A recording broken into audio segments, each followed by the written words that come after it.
Mnangagwa's final bow, a farewell that stirred the soul of a nation.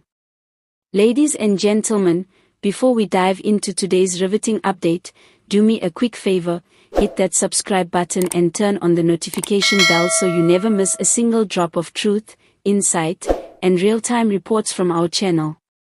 Now, let's journey into one of the most emotional political farewells Zimbabwe has witnessed in recent history.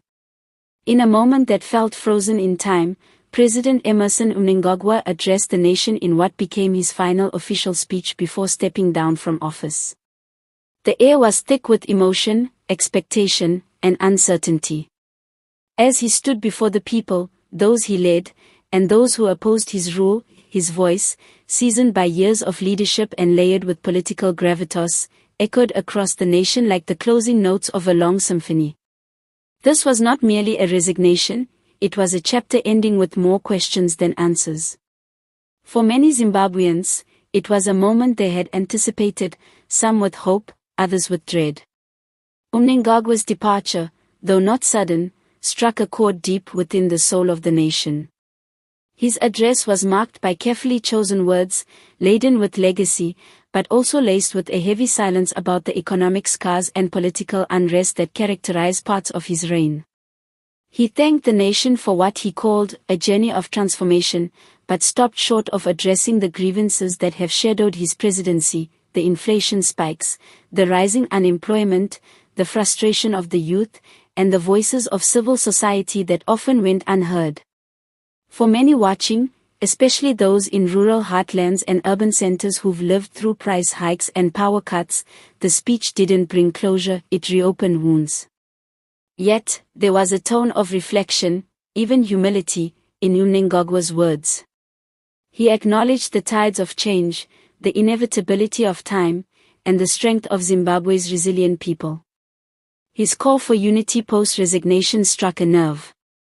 Unity, after all, has long been the cry of a divided nation. And while the ZANU-PF legacy remains entrenched, the future now lies in the hands of a new chapter, one that millions hope will heal the fractures of the past.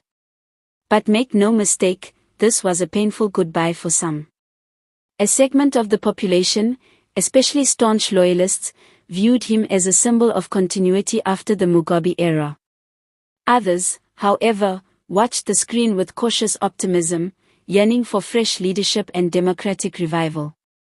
As his motorcade left the State House for what could be the last time under presidential command, the symbolism was profound.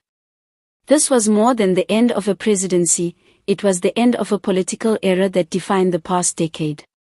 And now, Zimbabwe stands at a crossroads. So, what lies ahead for the people? Will the next leadership offer transparency, accountability, and revival? Or will it merely carry forward the same script with new actors? The streets of Harare, the villages of Matabeleland, and the farms of Mashonaland all hold their breath. The country watches. The world listens. Before we close, don't forget to subscribe to this channel if you haven't already. Your support helps us continue bringing you the stories that matter, straight from the heart of the people. Until next time, stay informed, stay alert, and stay hopeful. The story of Zimbabwe is still being written.